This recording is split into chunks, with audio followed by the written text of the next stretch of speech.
Hello dear students, welcome to smart Galaxy. আমি তোমাদের প্রিয় তুষার স্যার আবারও তোমাদের সামনে। স্টুডেন্টস, অনেকটাই ব্রেক পড়ে গেল তাই না? মাঝখানে বিভিন্ন ফেস্টিভ সিজন গেল আমাদের।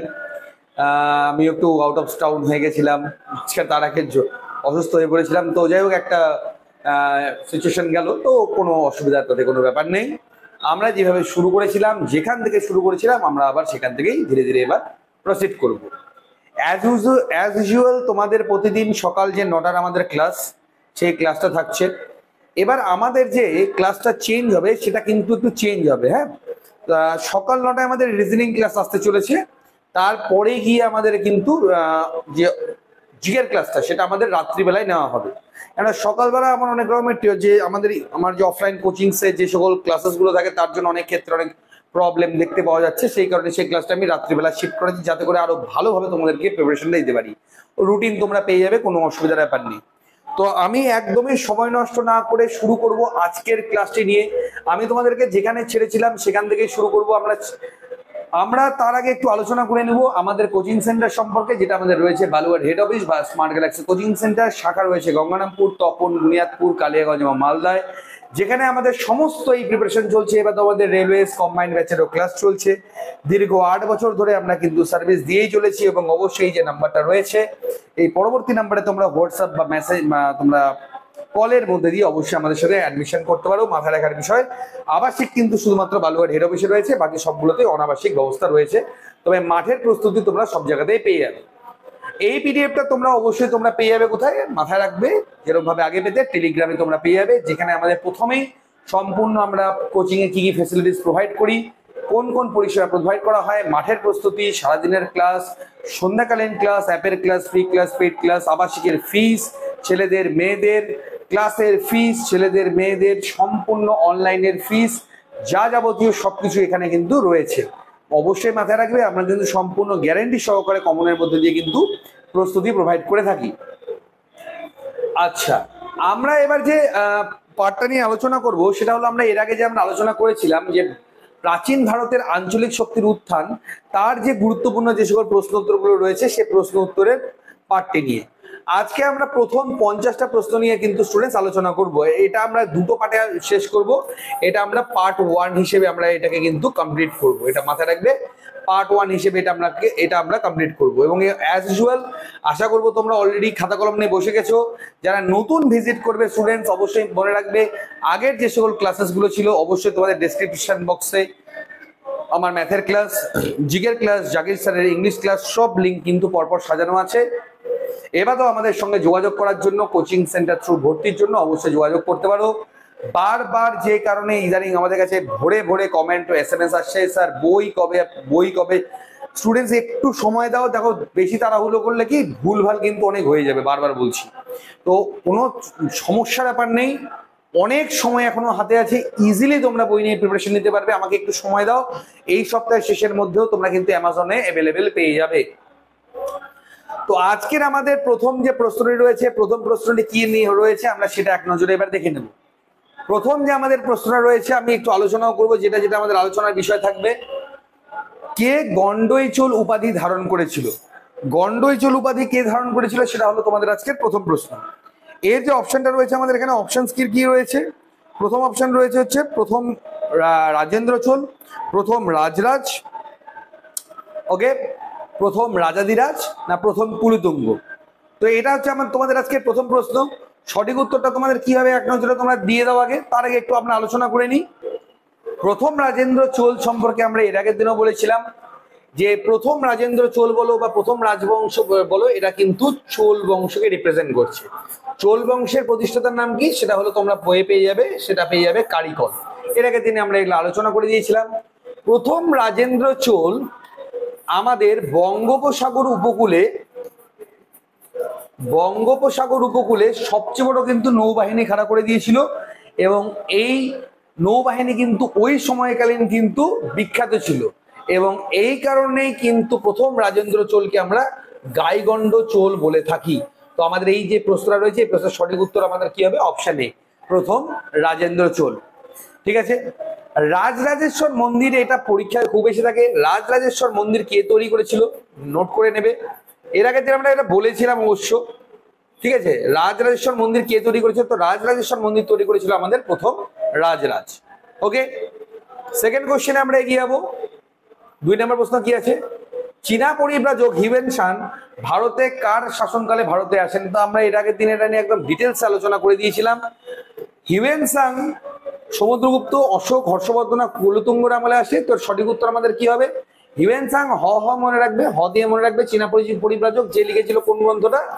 সি ইউ কি। এই সি ইউ কি গ্রন্থ থেকে আমরা কার সম্পর্কে জানতে পারি? হর্ষবর্ধন সম্পর্কে, কেন তিনি হর্ষবর্ধনের রাজত্বকালে এসেছিলেন। হর্ষবর্ধন কোন উপাধি গ্রহণ করেছিল? হর্ষবর্ধন আমাদের শিলাদিত্য উপাধি গ্রহণ করেছিল। সমুদ্রগুপ্ত গুপ্ত বংশের শ্রেষ্ঠ রাজা, যে অশ্বমেধ যজ্ঞ করেছিল এবং তাকে ভারতের নেপোলিয়ানও বলা হয়। অশোক সম্পর্কে তোমরা প্রত্যেকেই জানো, মৌর্য বংশের শ্রেষ্ঠ রাজা হচ্ছে অশোক। তার সম্পর্কে যেটা সবচেয়ে বেশি পরীক্ষা আমরা দেখতে পাই, যে 1837 সালে অশোকের শিলালিপি কে পাঠোদ্ধার করেছিল? James Prinsep. James Prinsep. James Prinsep আমাদের অশোকের শিলালিপি কিন্তু পাঠোদ্ধার করেছিল। তো আমরা যখন মৌর্য সাম্রাজ্য সম্পর্কে পড়বো তখন আমরা এই নিয়ে আরো বিশদ ডিটেলসে আলোচনা করব। ওকে, এই গুপ্ত বংশের যদি বলা হয় যে প্রথম রাজা কে ছিল, তাহলে হবে শ্রীগুপ্ত। আর এই মৌর্য বংশে যদি প্রথম রাজা বলা হয় সেটা হলো আমাদের চন্দ্রগুপ্ত মৌর্য, প্রথম চন্দ্রগুপ্ত। পরবর্তী প্রশ্ন, শশাঙ্ক কোন রাজবংশের রাজা ছিলেন? শশাঙ্ক কে ছিল? পাল বংশ, সেন বংশ, গৌড় বংশ না কামরূপ বংশ? তা মাথায় রাখবে, গৌড়রাজ শশাঙ্ক। গৌড়রাজ শশাঙ্কের রাজধানীও ছিল হচ্ছে আমাদের কি? গৌড়, এবং মালদার জেলার গৌড়, এবং শশাঙ্ক ছিল কিন্তু সেই বংশেরই রাজা। পাল বংশের যদি প্রতিষ্ঠাতা আমরা বলি, পাল বংশের প্রতিষ্ঠাতার নাম হলো আমাদের গোপাল। গোপাল হলো আমাদের পাল বংশের প্রতিষ্ঠাতা। এবং এই বংশে যে শ্রেষ্ঠ রাজা বলা হয় তাহলে আমরা বলবো দেবপালকে। দেবপাল এই বংশের শ্রেষ্ঠ রাজা। এবং ধর্মপাল অন্যতম শ্রেষ্ঠ রাজা হলেও পাল বংশের, তিনি লিখেছিলেন বিক্রমশিলা মহাবিহার। বিক্রমশিলা মহাবিহার স্থাপন করেছিল কে? ধর্মপাল। ঠিক আছে, সেন বংশের যদি বলা হয়, সেন বংশের শ্রেষ্ঠ রাজার নাম কি? তাহলে বিজয় সেন। শেষ রাজার নাম কি? তোমাদের সামন্ত সেন। এগুলো তোমাদের কিন্তু পরীক্ষায় এসে থাকে। ওকে, নেক্সট কোশ্চেন কি আছে দেখে নাও এক নজরে। 4 নম্বর প্রশ্ন, শশাঙ্কের রাজধানী কোথায় অবস্থিত ছিল? তো আমরা কেবলই আমরা বলে দিলাম যে শশাঙ্কের রাজধানী কোথায় ছিল। গৌড়রাজ শশাঙ্ক বলা হয়, গৌড় ছিল তার রাজধানী। পরবর্তীকালে তিনি কোথায় স্থানান্তর করেছিল? আই থিঙ্ক এই প্রশ্নটা এখানে এইভাবে ধরা হয়েছে। পরবর্তীকালে তিনি সমতট, তাম্রলিপ্ত, কর্ণসুবর্ণ না লক্ষণাবতী? লক্ষণাবতী ছিল লক্ষণ সেনের। লক্ষণ সেনের রাজধানী ছিল হচ্ছে লক্ষণাবতী। ঠিক আছে, আর শশাঙ্কের রাজধানী ছিল আমাদের হচ্ছে কর্ণসুবর্ণ। লক্ষণ সেন সম্পর্কে যখন আলোচনা করলাম, লক্ষণ সেন যে গ্রন্থটা, প্রথমে তো বল্লাল সেন ছিল, বল্লাল সেনের পরে লক্ষণ সেন আছে। তো লক্ষণ সেন যে অদ্ভুত সাগর গ্রন্থটা সেটা কিন্তু কমপ্লিট করেছিল। ঠিক আছে, তো এটার সঠিক উত্তর আমাদের কি হবে? কর্ণসুবর্ণ, অপশন সি হবে এটা রাইট অ্যান্সার। 5 নম্বর প্রশ্ন আমাদের কি আছে? তরাইনের যুদ্ধ। তরাইনের যুদ্ধ দুটো হয়েছিল, তোমরা আশা করি প্রত্যেকেই জানো। একটা হয়েছিল মোহাম্মদ ঘুরি এবং কার সাথে, এবং সেটা দুটো হয়েছিল। প্রথম যে তরাইনের যুদ্ধটা হয়েছিল সেটা হয়েছিল আমাদের 1191। দ্বিতীয় তরাইনের যুদ্ধ হয়েছিল 1192 সালে। রানা সঙ্গ, রানা প্রতাপ, পৃথ্বীরাজ চৌহান না রানা হাম্বির দেবের সাথে? তো তোমাদের 5 নম্বর যে প্রশ্ন হয়েছে, 5 নম্বর প্রশ্নের সঠিক উত্তর কি হবে? পৃথ্বীরাজ চৌহান। পৃথ্বীরাজ চৌহানের সঙ্গে প্রথম যুদ্ধ হয়েছিল 1191 খ্রিস্টাব্দে, প্রথম তরাইনের যুদ্ধ, যেটাতে মোহাম্মদ ঘুরি হেরে গেল, কিন্তু ওকে জানে ছেড়ে দিল। দ্বিতীয় যে যুদ্ধ হলো সেটাতে কিন্তু পৃথ্বীরাজ চৌহান হেরে গেল, কিন্তু মোহাম্মদ ঘুরি কিন্তু আর ওকে জানে ছাড়েনি, ওকে কিন্তু সম্পূর্ণরূপে মেরে ফেলেছিল। ঠিক আছে, এখানকার বাকিগুলো তোমাদের পরীক্ষার জন্য খুব একটা গুরুত্বপূর্ণ না, তো আলোচনায় আনছি না। তরাইনের দ্বিতীয় যুদ্ধে কোন হিন্দু শাসক পরাস্ত হয়েছিলেন? আমরা কেবলই বললাম মোহাম্মদ ঘুরির কাছে কে আমাদের হেরে গেছিল, সেটা হচ্ছে পৃথ্বীরাজ চৌহান। পৃথ্বীরাজ চৌহান কিন্তু হেরেও গেছিল এবং সে কিন্তু মৃত্যুবরণও করেছিল। কল্যাণীর যে চালুক্য বংশ, কল্যাণীর চালুক্য বংশের শ্রেষ্ঠ রাজা কে ছিল? তো কি হবে আমাদের? বিজয়াদিত্য, দ্বিতীয় সোমেশ্বর, ষষ্ঠ বিক্রমাদিত্য না দ্বিতীয় তৈল? তো এর আগের দিন আমরা এটা নিয়ে আলোচনা করে দিয়েছিলাম যে কল্যাণীর চালুক্য বংশ একটা ছিল বাদামীর চালুক্য বংশ, তার শ্রেষ্ঠ রাজা ছিল কে? দ্বিতীয় পুলকেশী, তার শ্রেষ্ঠ রাজা ছিল দ্বিতীয় পুলকেশী। আর কল্যাণীর যে চালুক্য বংশ তার শ্রেষ্ঠ রাজা ছিল ষষ্ঠ বিক্রমাদিত্য। ষষ্ঠ বিক্রমাদিত্য হবে আমার হ্যান্ডকার সঠিক উত্তর। ঠিক আছে, নেক্সট কোশ্চেনে গিয়েছিল কি আছে? হর্ষবর্ধনের রাজত্বকালে ভূমি রাজস্বের নাম কি ছিল? যে ভূমি রাজস্বটা ওই সময় নেওয়া হতো তার নাম কি ছিল? শতমান, বরাহ, ভাগ না বলি? তো তোমাদের 8 নম্বর যে প্রশ্ন, 8 নম্বর প্রশ্নের যে সঠিক উত্তর হবে সেটা হবে আমাদের ভাগ। অপশন সি ভাগ হবে আমার এখানকার রাইট অ্যান্সার। ঠিক আছে, তো আশা করি তোমরা প্রত্যেকটা উত্তরই কম বেশি তোমরা সঠিক দিতে পারছো। ওকে, হ্যাঁ সবাই ঠিকঠাক উত্তর দিচ্ছ। সকলে উত্তর দিতে থাকো যাতে করে সবাই মিলে একসাথে ম্যাটারটা কমপ্লিট করতে পারি আমরা, তাই না? নর্মদা নদীর তীরে হর্ষবর্ধনের দাক্ষিণাত্যের যে অভিযান সেটাকে কে প্রতিরোধ করেছিল? মাথায় রাখবে, হর্ষবর্ধনকে কি বলা হয়? সকল দক্ষিণনাথ পথ, সরি সরি সরি সকল উত্তরনাথ পথ লিখে দিই। একে বলা হয় সকল উত্তরনাথ পথ, কেননা গোটা উত্তর ভারতকে তিনি প্রায় জয় করে নিয়েছিলেন, কিন্তু দক্ষিণ ভারতে গিয়ে তিনি আটকে গেছিলেন। কি আটকে ছিল? প্রথম পুলকেশী, ষষ্ঠ বিক্রমাদিত্য, প্রথম কীর্তিবর্মন না দ্বিতীয় পুলকেশী? তো আমাদের 9 নম্বর প্রশ্নের যে সঠিক উত্তর হবে সেটা অপশন ডি, দ্বিতীয় পুলকেশী, যাকে আমাদের বলা হতো সকল দক্ষিণনাথ পথ। দক্ষিণ ভারতে তিনি সবচেয়ে বড় প্রভাব বিস্তার করেছিলেন, ইভেন হর্ষবর্ধনকেও তিনি হারিয়ে দিয়েছিলেন। ওকে, তোমার জন্য আজকে একটা প্রথম প্রশ্ন ছেড়ে দিই। এই যে দ্বিতীয় পুলকেশীর সঙ্গে যে হর্ষবর্ধনের যুদ্ধটা হয়েছিল, সেই যুদ্ধটা কি নামে পরিচিত ছিল? সেই যুদ্ধের নাম কি ছিল? ওটা তোমরা কমেন্ট সেকশনে আমাকে জানাও। পরবর্তী প্রশ্ন, 10 নম্বর প্রশ্ন, কীর্তাঞ্জলিয়ম গ্রন্থের রচয়িতা ভারবি কার সভাকবি ছিল? দুটোই প্রশ্ন ইম্পর্টেন্ট। কীর্তাঞ্জলি গ্রন্থের রচয়িতার নাম কি? তার নাম হলো ভারবি, এটাও পরীক্ষায় আসে। তিনি কার সভাকবি ছিলেন? প্রথম মহেন্দ্র বর্মন, প্রথম নরসিংহ বর্মন, দ্বিতীয় পুলকেশী না সিংহ বিষ্ণু? তো তোমাদের 10 নম্বর যে প্রশ্ন, 10 নম্বর প্রশ্নের সঠিক উত্তর হবে সেটা হলো অপশন ডি, সিংহ বিষ্ণু। সিংহ বিষ্ণু হলো আমাদের কীর্তাঞ্জলিয়মের রচয়িতা। যে ভারবির সহকবি কার ছিল? সিংহ বিষ্ণুর কিন্তু আমাদের সহকবি ছিল। ওকে, 11 নম্বর প্রশ্ন, বাংলার প্রথম স্বাধীন এবং সার্বভৌম রাজার নাম কি ছিল? এটা আশা করি তোমরা প্রত্যেকেই জানো। বাংলার প্রথম এবং স্বাধীন নবাব কাকে বলা হয়? ভাস্কর বর্মন, গোপাল যে ছিল পাল বংশের প্রতিষ্ঠাতা, দেবগুপ্ত না শশাঙ্ক? তো গৌড়রাজ শশাঙ্ককে প্রথম বাংলার স্বাধীন এবং সার্বভৌম রাজা বলা হয়। এবং এই শশাঙ্কের আমলে কিন্তু আমাদের মাৎস্যান ন্যায়ের কিন্তু সূচনা হয়েছিল, এটাও মাথায় রাখবে। রাজধানী কোথায় ছিল আমাদের? পরবর্তী রাজধানী ছিল আমাদের কর্ণসুবর্ণতে। কাকে বাদামের চালুক্য বংশের প্রকৃত প্রতিষ্ঠাতা বলা হয়?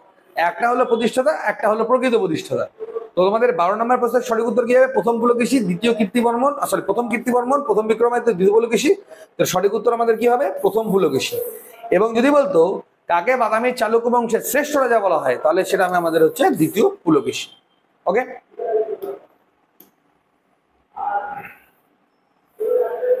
হর্ষবর্ধনকে সকল উত্তরনাথ পথ বলা হয়েছে কোন গ্রন্থে?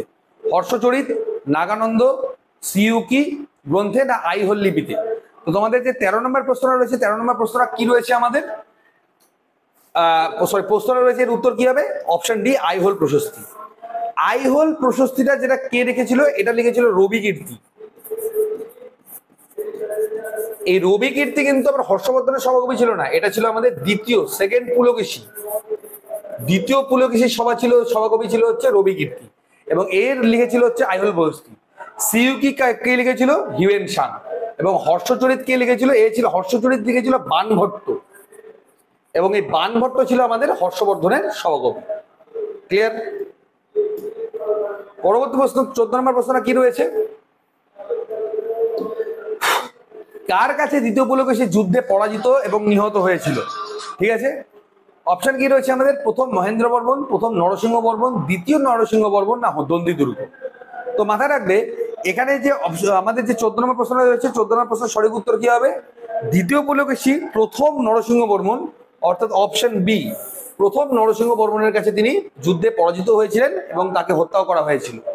এখানে দন্তি দুর্গটা খুবই গুরুত্বপূর্ণ, কেননা দন্তি দুর্গ কে ছিল? রাষ্ট্রকূট বংশের প্রতিষ্ঠাতা। যদি বলা হয় রাষ্ট্রকূট বংশের প্রতিষ্ঠাতার নাম কি, সেটা হবে আমাদের হচ্ছে দন্তি দুর্গ। ঠিক আছে, এখানে আর এমন কিছু ইম্পর্টেন্ট টার্মস নেই যেটা আমি তোমাদের সঙ্গে ডিসকাস করব। গৌড় অধিপতি শশাঙ্ক কে ছিল? মানে কি ছিল অ্যাকচুয়ালি? বৈষ্ণব, শৈব, বৌদ্ধ না জৈন? এক লাইনে আমাদের এটা উত্তর হবে, তো সঠিক উত্তর হবে হচ্ছে শৈব। শৈব হবে আমার এটা রাইট অ্যান্সার। কিন্তু শিবের উপাসক ছিলেন তিনি। ভগবান শিবের তিনি উপাসনা করতেন। 16 নম্বর প্রশ্ন কি আছে, কাকে ভারতের এটিলা বলা হয়? Very very very important question. Tomar Khan, Mihirgul, Mohammad Ghuri না চেঙ্গিস খান? তো আমাদের 16 নম্বর প্রশ্নের সঠিক উত্তর হবে সেটা হলো মিহিরগুল। ভারতের এটিলা কাকে বলা হয়? মিহিরগুলকে আমাদের ভারতের এটিলা বলা হয়ে থাকে। এটা ভেরি ভেরি আমাদের ইম্পর্টেন্ট প্রশ্ন। চেঙ্গিস খান না, এখন আলোচনার দরকার নেই, মোহাম্মদ ঘুরি আলোচনা করে দিলাম। রাষ্ট্রকূট বংশের প্রতিষ্ঠাতা কে ছিল? আমরা কেবলই স্টুডেন্টস আমরা বললাম। রাষ্ট্রকূট বংশের প্রতিষ্ঠাতা কে ছিল? কারিকল, শিমুক, দন্তিদুর্গ না বীর রাজেন্দ্র? তো তোমাদের 17 নম্বর প্রশ্নের সঠিক উত্তর আমাদের কি হয়? কেবলই বললাম আমরা, কি হবে? দন্তিদুর্গ। শিমুক কে ছিল? আমাদের সাতবাহন বংশের, সাতবাহন বংশের যদি প্রতিষ্ঠাতা বলা হয় তাহলে সেটা হবে আমাদের হচ্ছে শিমুক। এই কারিকলকে আবার যে আমাদের চোল বংশের প্রকৃত প্রতিষ্ঠাতা আমরা একটু আগেই জানলাম কে, তোমাদের হচ্ছে প্রথম রাজেন্দ্র চোল। কিন্তু যদি ঐতিহাসিক রাজা যদি বলা হয়, ঐতিহাসিক রাজা ছিল, প্রথম ঐতিহাসিক রাজা ছিল কারিকল। ঠিক আছে, এটা পরীক্ষায় অত বেশি ইম্পর্টেন্ট না, ইম্পর্টেন্ট এটা। সাতবাহন বংশ প্রতিষ্ঠার নাম কি? শিমুক। আর দন্তিদুর্গ ছিল আমাদের রাষ্ট্রকূট বংশের প্রতিষ্ঠাতা। পরবর্তী প্রশ্ন আমাদের কি আছে, রাষ্ট্রকূটদের রাজধানী কোথায় ছিল? কাশী, মাদুরাই, পৈঠান না মান্যক্ষেত? তো তোমাদের অপশনে কি আছে? আচ্ছা, তো তোমাদের 18 নম্বর প্রশ্নটা কি আছে? 18 নম্বর প্রশ্নটা যেটা রয়েছে সেটা সঠিক উত্তর কি হবে আমাদের? রাষ্ট্রকূটদের রাজধানী। এখানে দুটোই আছে, তো আমি তোমাদের দেখে অবশ্যই বলছি। এর সঠিক উত্তর কি হবে? রাষ্ট্রকূট, হ্যাঁ মান্যক্ষেত, পৈঠান তো হবেই না। তো অপশন ডি মান্যক্ষেত হবে আমার এখানকার সঠিক উত্তর। রাষ্ট্রকূটদের যে রাজধানী বলা হয়, যেটা প্রতিষ্ঠাতা আমরা কি বললাম, এর প্রতিষ্ঠাতা কে ছিল? দন্তিদুর্গ। দন্তিদুর্গ ছিল এর প্রতিষ্ঠাতা। আর এর রাজধানী ছিল মান্যক্ষেত। ঠিক আছে, তো এখানে আর কি কি প্রশ্ন আসছে সেটা আমরা একবার দেখে নিয়ে দাঁড়াও। পৈঠান সম্পর্কে এখানে না বললেই নয়, কেন পৈঠান সম্পর্কে যদি আমরা এখানে বলি, পৈঠান কাদের রাজধানী ছিল? সাতবাহন বংশ। তোমরা অনেক জায়গায় পৈঠান পাবে, কিছু জায়গায় তোমরা প্রতিষ্ঠান পাবে, এই একই, প্রতিষ্ঠানও যা পৈঠানও তাই। এটা কাদের রাজধানী ছিল? সাতবাহন বংশের রাজধানী ছিল। ঠিক আছে, বাকিগুলো অত বেশি ইম্পর্টেন্ট না।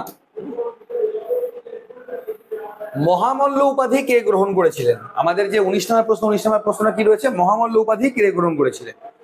শশাঙ্ক, হর্ষবর্ধন, প্রথম নরসিংহ বর্মন না দ্বিতীয় পুলকেশী? তো আমাদের 19 নম্বর প্রশ্নের সঠিক উত্তর হবে সেটা হলো অপশন সি, প্রথম নরসিংহ বর্মন। প্রথম নরসিংহ বর্মন মহামল্ল উপাধি গ্রহণ করেছিলেন। শশাঙ্ক, হর্ষবর্ধন সম্পর্কে আমরা বলেছি এবং দ্বিতীয় পুলকেশী সম্পর্কে আমরা অলরেডি কিন্তু ডিসকাস করে দিয়েছি। ঠিক আছে, নেক্সট কোশ্চেন কি আছে আমাদের? গুর্জর রাজ্যের প্রতিষ্ঠাতা হরিচন্দ্র। তাহলে আমরা এখানে প্রথমেই পাচ্ছি ইম্পর্টেন্ট একটা কোশ্চেন, যে গুর্জর রাজ্যের প্রতিষ্ঠাতার নাম কি ছিল? তো আমাদের গুর্জর রাজ্যে যে প্রতিষ্ঠাতা ছিল তার নাম কি? সেটা হলো হরিচন্দ্র। এবং এর যে রাজধানী, এর রাজধানীর নাম কি ছিল আমাদের? উজ্জয়িনী। ঠিক আছে, উজ্জয়িনী হচ্ছে গুর্জর রাজ্যের যে রাজা হরিচন্দ্রের রাজধানী। এখানে খাজুরাহের মন্দিরের সম্পর্কে খুব ইম্পর্টেন্ট একটা প্রশ্ন আসে, যে খাজুরাহের যে মন্দির সেটা কারা নির্মাণ করেছিল? তো মাথায় রাখবে স্টুডেন্টস, খাজুরাহের মন্দির নির্মাণ করেছিল চান্দেল বা চন্ডাল, যেটা চান্দেল বংশ। তো চান্দেল বংশে খাজুরাহের মন্দির কিন্তু নির্মাণ করেছিল। এটা পরীক্ষায় খুব আস্তে দেখতে পাওয়া যায়। পরবর্তী প্রশ্ন আমাদের কি রয়েছে এক নজরে দেখে নিই আমরা। রাষ্ট্রকূট বংশের শ্রেষ্ঠ রাজা কে ছিল? দন্তিদুর্গ, প্রথম কৃষ্ণ, ধ্রুব না তৃতীয় গোবিন্দ? তো আমাদের 21 নম্বর যে প্রশ্ন, 21 নম্বর প্রশ্নের সঠিক উত্তর হবে রাষ্ট্রকূট বংশের প্রথম রাজা বা প্রতিষ্ঠাতা বলা হয় তাহলে আমাদের কি হবে? দন্তিদুর্গ। আর যদি শ্রেষ্ঠ রাজা বলা হয় তাহলে আমাদের হবে হচ্ছে তৃতীয় গোবিন্দ। তৃতীয় গোবিন্দ আমাদের হচ্ছে রাষ্ট্রকূট বংশের শ্রেষ্ঠ রাজা। পক্ষান্তরে কিছু কিছু জায়গায় তোমরা প্রথম কৃষ্ণ পাবে, তবে তৃতীয় গোবিন্দটাই তোমরা পারফেক্টলি অ্যান্সারেবল হবে। বোধিবৃক্ষ কে ধ্বংস করেছিলেন? মনে পড়ছে স্টুডেন্টস, বোধিবৃক্ষ যেখানে গৌতম বুদ্ধ আমরা আলোচনা করেছিলাম, যে গৌতম বুদ্ধ একটা করেছিল, বা যে গাছের তলায় বসে সে বোধি জ্ঞান বা বুদ্ধ জ্ঞান, যে জ্ঞানটা অর্জন করেছিল। ঠিক আছে, সেই জ্ঞানটা অর্জন করে সেই জ্ঞানটাকে যে গাছের তলায় করেছিল, পিপল গাছ ছিল ওটা অবশ্যই, সেই পিপল গাছটাকে আমরা বোধি বৃক্ষ বলে থাকি। তো এটাকে আমাদের মানে ধ্বংস কে করেছিল? শশাঙ্ক, মিহিরগুল, তোমর না ভাস্কর বর্মন? এর সঠিক উত্তর হবে হচ্ছে শশাঙ্ক। গৌড়া শশাঙ্ক সে বোধি বৃক্ষকে কিন্তু ধ্বংস করে দিয়েছিলেন। ওকে, নেক্সট কোশ্চেন কি আছে তোমাদের এক নজরে দেখে নাও। কাদম্বরী গ্রন্থের রচয়িতাকে? যিনি কাদম্বরী গ্রন্থের রচয়িতা তিনি কিন্তু আরো অনেকগুলো গ্রন্থেরই রচয়িতা। ঠিক আছে, তো কাদম্বরী গ্রন্থটা কে রচনা করেছিল? অপশনগুলোর মধ্যে কি আছে? ভাস, মহাকবি ভাস,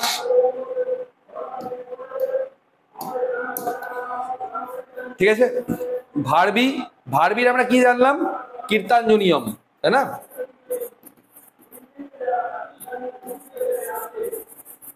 কীর্তাঞ্জনিয়ম রচনা করেছিল ভারবি। দণ্ডী কি রচনা করেছিল? দশকুমার চরিত। দণ্ডী রচনা করেছিল দশকুমার চরিত। আর মহাকবি ভাষটা এখন মনেই পড়ছে না, যাই হোক। কাদম্বরী গ্রন্থের রচয়িতার নাম কি আমাদের? বাণভট্ট। বাণভট্ট কে ছিল? হর্ষবর্ধনের সভাকবি। মহাকবি ভাষটা মনে পড়ছে না আমার, মুখে আসছে, মাথায় আসছে, মুখে আসছে। আচ্ছা যাই হোক, বাদ দাও। বাণভট্ট কি রচনা করেছিল? হর্ষবর্ধনের সভাকবি ছিল। এবং বাণভট্ট কি করেছিল? কাদম্বরী এবং হর্ষচরিত।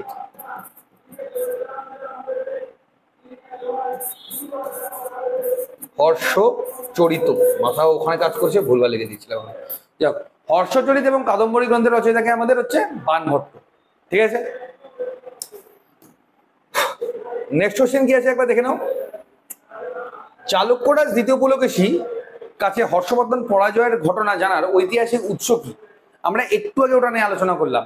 হর্ষচরিত, তোমাদের অপশনে কি আছে? হর্ষচরিত, সিউকি, গঞ্জাম লিপি, পঞ্জাম না, এটা স্টুডেন্টস, এটা গঞ্জাম লিপি হবে। হ্যাঁ, গঞ্জাম লিপি না আইহোল লিপি।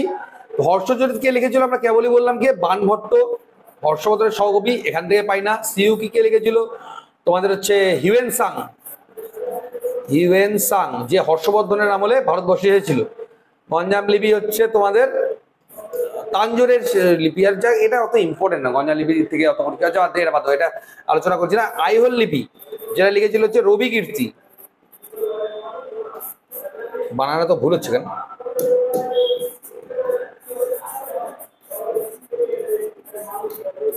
ঠিক আছে, এরা লিখেছিল আইহোল লিপি রবি কীর্তি, যে ছিল দ্বিতীয় পুলকেশীর সভাকবি।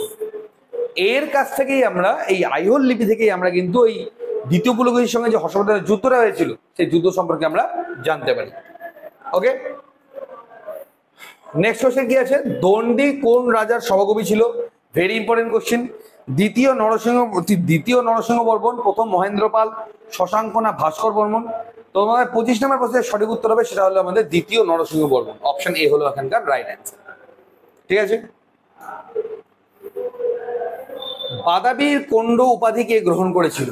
বাদাবী কোন্ড, বাদাবী রাজ যে ছিল সেই গ্রহণ করেছিল। দ্বিতীয় পুলকেশী, প্রথম রাজরাজ, প্রথম নরসিংহ বর্মন না বীর রাজেন্দ্র, অর্থাৎ রাজেন্দ্র চোলের কথা বলা হয়েছে, তো এটা হচ্ছে বাদাবী কোন্ড উপাধি গ্রহণ করেছিল বীর রাজেন্দ্র। অপশন ডি, বা রাজেন্দ্র চোল যে উপাধি গ্রহণ করেছিল সেটা হলো আমাদের গঙ্গাইকোন্ড বা বীর রাজেন্দ্র। হর্ষবর্ধন কোন বংশের শাসক ছিল? মৌখরী, পুষ্যবতী, মৈত্রিক না বক্তিক? তো তোমরা মানে এটা প্রত্যেকেই জানো, এটা নিয়ে কোনো ডাউটের ব্যাপার নেই। পুষ্যবতী রাজ হর্ষবর্ধন, তোমরা নামটা বহুবার শুনেছো। তো পুষ্যবতী বংশের শাসক ছিল আমাদের হচ্ছে হর্ষবর্ধন। ঠিক আছে, 28 নম্বর প্রশ্ন, গঞ্জাম লিপি কোন রাজার মানে কীর্তি বর্ণিত আছে? গঞ্জাম লিপিটা না স্টুডেন্টস পরীক্ষায় অতটাও দেয় না, যাই হোক। গঞ্জাম লিপি থেকে আমরা কার সম্পর্কে জানতে পারি? দ্বিতীয় পুলকেশী, হর্ষবর্ধন, শশাঙ্ক না মিহির বোস? তো সঠিক উত্তর হবে শশাঙ্ক। শশাঙ্ক সম্পর্কে আমরা জানতে পারি, এটা পরীক্ষার জন্য খুব একটা বেশি গুরুত্বপূর্ণ নয়। ঠিক আছে, হর্ষবর্ধনের সভাকবি কে ছিল? হরিসেন, রবি কীর্তি, দণ্ডী না বাণভট্ট? তো আমাদের হর্ষবর্ধনের যে সভাকবি ছিল, তো আমরা একটু আগে আলোচনা করলাম, সেটা ছিল কে? বাণভট্ট। অপশন ডি হবে আমাদের রাইট অ্যান্সার। ঠিক আছে, হরিসেনটা বাদ চলে গেছিল, এটা তো আলোচনাই করিনি। এক সেকেন্ড, হরিসেন ছিল সমুদ্রগুপ্তের সভাকবি। হ্যাঁ, গুপ্ত বংশের শ্রেষ্ঠ রাজা সমুদ্রগুপ্তের সভাকবি ছিল হচ্ছে হরিসেন।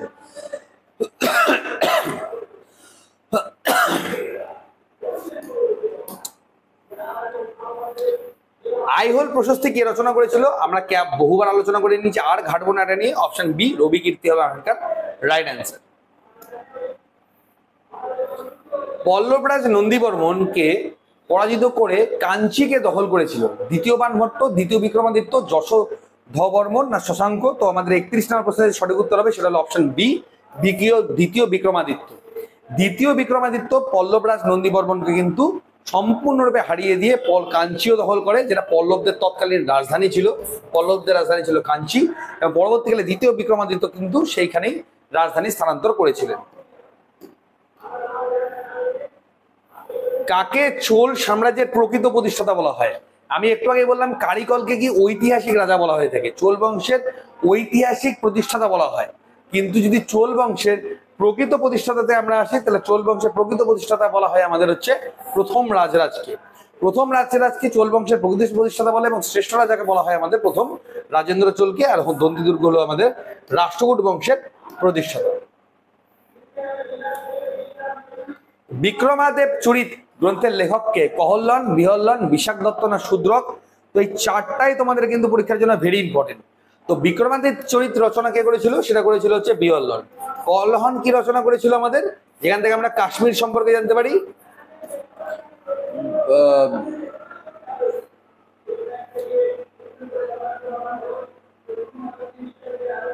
স্টুডেন্ট আজকাল কি মাথা কম? আচ্ছা কলহন, এক সেকেন্ড স্টুডেন্টস, আমি বিশাখ দত্তটা বলে দিই। হ্যাঁ, মাথা কেন কাজ করছে না। আচ্ছা যাই হোক, মুদ্রা রাক্ষস, শূদ্রকের রয়েছে মৃৎশকটিকম। অনেকদিন পর পড়াটা চালু করলাম, তো ওই জন্য হয়তো ইয়ে থেকে আমাদের থেকে ফট করে টুকটাক জিনিসগুলো আমাদের বেরিয়ে যাচ্ছে। কাশ্মীর ইতিহাস সম্পর্কে জানতে পারি। কলহনের হচ্ছে আমরা কলহন ইয়ের সম্পর্কে রচনা করলো, কলহন যেটা রচনা করলো রাজতরঙ্গিনী, মাথার মধ্যেই আসছিল না, রাজতরঙ্গিনী। এবং এই রাজতরঙ্গিনী গ্রন্থ থেকে আমরা কার সম্পর্কে জানতে পারি? কাশ্মীর সম্পর্কে জানতে পারি। বিহল্লনে বিক্রমাদিত্য চরিত, সেটা আমরা জানলামই। ঠিক আছে, তো এই চারটাই কিন্তু তোমাদের কিন্তু স্টুডেন্টস পরীক্ষার জন্য ভেরি ভেরি ইম্পর্টেন্ট। হ্যাঁ, শেষ পল্লব রাজা কে ছিলেন? দ্বিতীয় নন্দী বর্মন, দন্তী বর্মন, অপরাজিত বর্মন না দ্বিতীয় নরসিংহ বর্মন? তো সবার আগে জেনে নাও যে এই বংশের তোমাদের শুরুকে, মানে পল্লব যে সাম্রাজ্যর প্রতিষ্ঠাতার নাম কি? দন্তী বর্মন। ঠিক আছে, এটা হলো প্রতিষ্ঠাতা। আর শেষটা যদি বলা হয় সেটা হলো আমাদের অপরাজিত বর্মন। অপশন সি হলো আমার এখানকার রাইট অ্যান্সার। আর পল্লবদের রাজধানী লাগে, হ্যাঁ, পল্লবদের রাজধানী কোথায় ছিল? কাঞ্চি। কাঞ্চি ছিল পল্লবদের রাজধানী। কত খ্রিস্টাব্দে হর্ষাব্দের সূচনা হয়েছিল? হর্ষাব্দ বলতে আমাদের হর্ষবর্ধনের নতুন ক্যালেন্ডার। হর্ষবর্ধন নিজে যে ক্যালেন্ডার পাবলিশ করেছিল, ওই সময় থেকে সময় সূচনা হবে, সেটাকে হর্ষাব্দ বলা হয়। 606, 616, 636 না 610 খ্রিস্টাব্দে? তো আমাদের সঠিক উত্তর হবে অপশন এ, 606 খ্রিস্টাব্দ থেকে আমাদের হর্ষাব্দের সূচনা হয়। এটা আমাদের শুরু করেছিল কে? হর্ষবর্ধন। হর্ষবর্ধন আমাদের হর্ষাব্দের সূচনা করেছিল। শিলাদিত্য উপাধি কে গ্রহণ করেছিল? বহুবার বলে দিলাম, এর আগে আমরা এটা নিয়ে বহুবার আলোচনা করে দিয়েছি। তো শিলাদিত্য উপাধি কে গ্রহণ করেছিল? হর্ষবর্ধন। ঠিক আছে। সোমেশ্বরের মন্দির কে নির্মাণ করেছিল? এটা ভেরি ভেরি ইউনিক কোশ্চেন এবং আমাদের নতুন একটা কোশ্চেন। দ্বিতীয় পুলকেশী, হর্ষবর্ধন, বিজয়াদিত্য না দ্বিতীয় বিক্রমাদিত্য? তোমাদের 37 নম্বর প্রশ্নের সঠিক উত্তর হবে সোমেশ্বর মন্দির নির্মাণ করেছিল আমাদের হচ্ছে বিজয়াদিত্য। অপশন সি হলো আমার এখানকার রাইট অ্যান্সার। ওকে,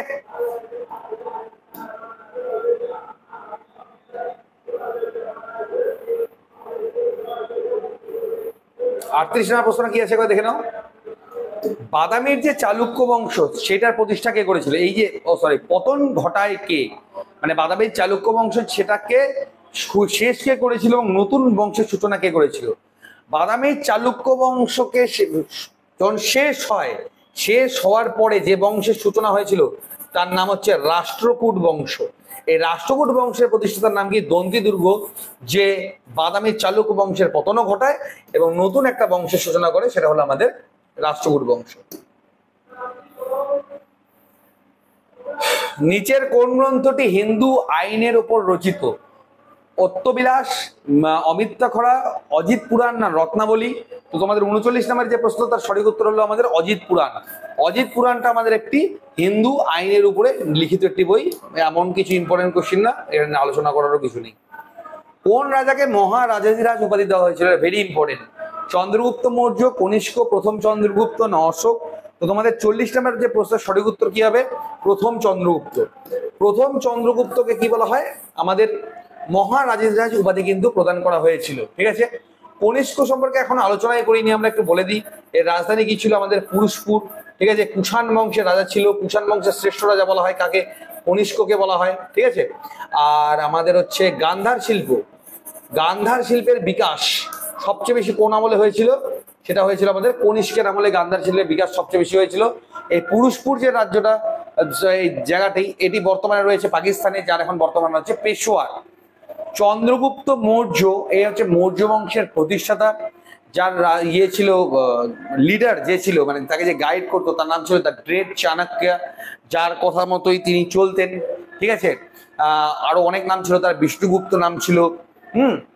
এবারে অশোক সম্পর্কে তোমরা একটু আগে আমি বললাম, তো অশোক সম্পর্কে আর এই মুহূর্তে আসছি না।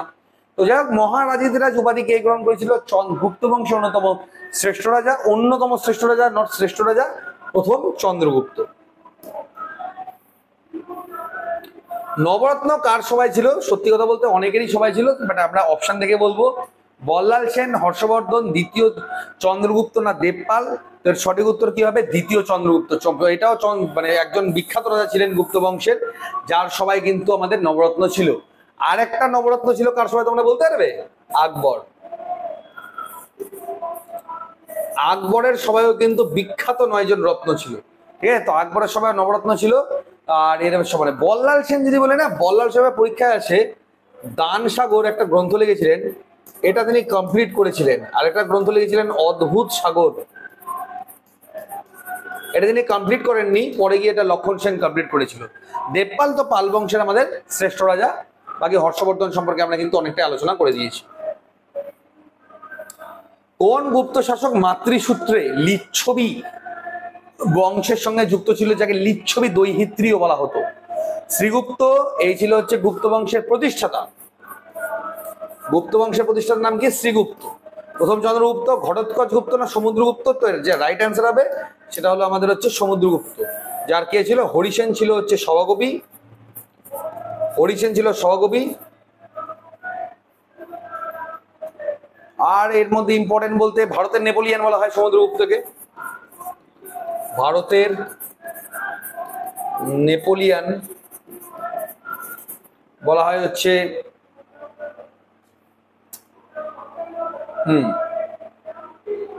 ভারতের নেপোলিয়ান বলা হয় হচ্ছে আমাদের ইয়েকে, সমুদ্রগুপ্তকে। আর কি লাগবে?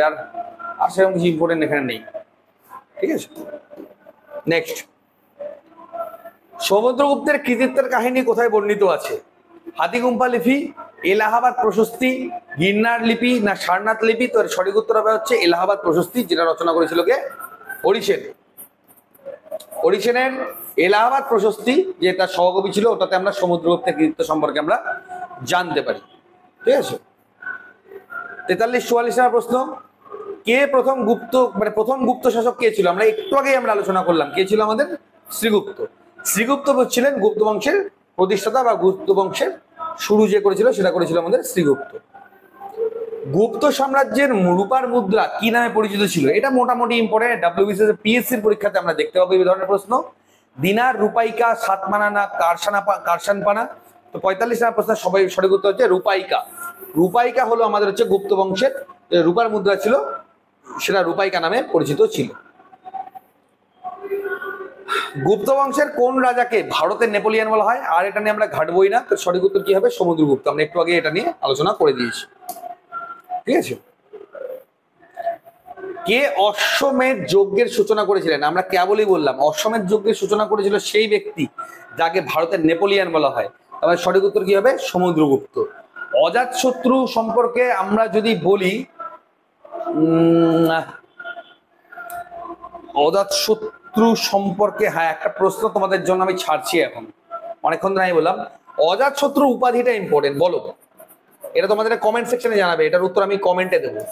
অজাতশত্রুর উপাধি কি ছিল? এটা তোমাদের পরীক্ষায় আসে।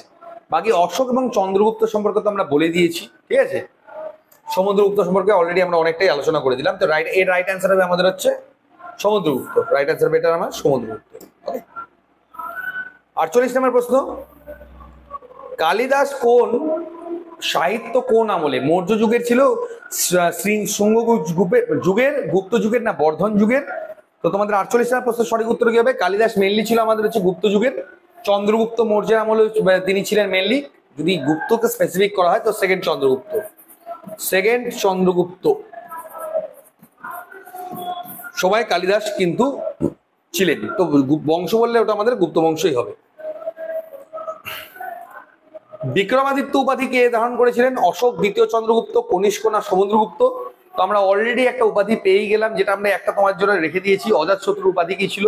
তো সঠিক উত্তর কি হবে? বিক্রমাদিত্য উপাধি গ্রহণ করেছিল দ্বিতীয় চন্দ্রগুপ্ত। ঠিক আছে, দ্বিতীয় চন্দ্রগুপ্ত আমাদের বিক্রমাদিত্য উপাধি গ্রহণ করেছিল। আর তোমরা কমেন্টে জানাবে অজাতশত্রু উপাধি কি ছিল, এটাও কিন্তু তোমাদের পরীক্ষার জন্য গুরুত্বপূর্ণ। আর এর কেবলই আমরা আলোচনা করে দিয়েছি। মৃচ্ছকটিকম গ্রন্থের রচয়িতার নাম কি?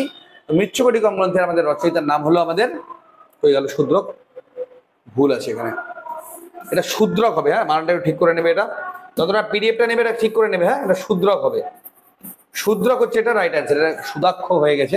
যাই হোক, আর কলহন বানভট্ট তো আমরা অলরেডি বলে দিয়েছি। ওকে, তো ডিয়ার স্টুডেন্টস, এই ছিল আজকের আমাদের যে পার্টটা, সেটা মানে 50খানা প্রশ্ন এক এক দিনে কমপ্লিট করাটা অনেকটাই ইয়ে হয়ে যায়। অনেক জায়গায় ফার্স্টটা আনলাম যাতে করে তোমাদের সুবিধা হয়, বোর না হয়ে যাও।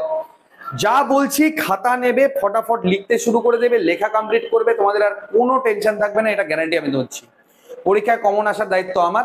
যত খালি পরীক্ষার হলে যাবে, ফটাফট সব কমন পাবে, সেগুলো খালি কমপ্লিট করবে। এই নিয়ে তোমরা এই মোটিভ নিয়ে যাও। পরীক্ষা এখনো বহু দেরি আছে, কোনো সমস্যা নেই, চিন্তারও করার নেই, আরামসে প্রিপারেশন নাও।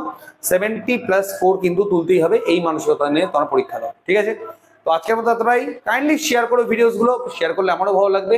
আর অবশ্যই কমেন্ট করতে কিন্তু ভুলো না, প্রয়োজনের সব জিনিস ডেসক্রিপশন বক্সে। ওকে, সো স্টুডেন্টস, আজকের মতো এতটাই। কালকে আবার 9টায় দেখা হচ্ছে এবং দুপুরের ক্লাস 1টায়, ওটা মিস করো না, ম্যাথের ক্লাস তুষার স্যারের।